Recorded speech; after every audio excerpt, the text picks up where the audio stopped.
naman sa Cordillera upang suriin ang kahandaan ng kapulisan sa mga kritikal na sitwasyon.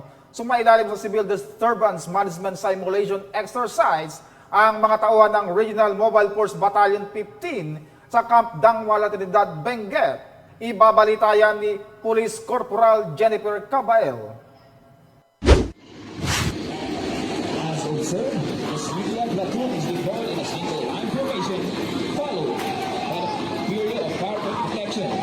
This formation is used to barricade the crowd and deny them from any access to the area.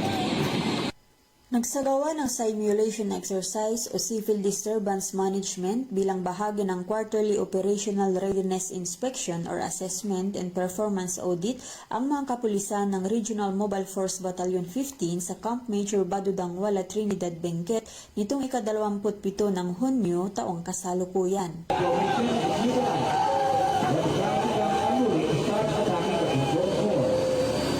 Kabilang sa dumalo sa aktibidad ay ang pangunahing panauhin na si Police Brigadier General Jacob G. Macabali, Executive Officer ng Area Police Command Northern Luzon, Regional Staffs at mga iba pang tauhan ng Police Regional Office Cordillera Administrative Region.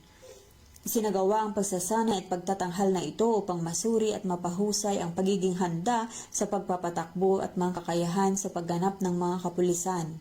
Dagdag pa ang aktibidad ay naglalayong patunayan ang mga protokol ng pagtugon at kahandaan para sa iba't ibang mga sitwasyon na nag-aambag sa pangkalahatang pagiging epektibo at paghahanda ng Regional Mobile Force Battalion 15. Mula dito sa summer capital of the Philippines, Baguio City, ako ang iyong PNN correspondent, Police Corporal Jennifer Cabael, alagad ng batas, tagataguyod ng Balitang Pulis. Maraming salamat sa iyo, Corporal Cabael.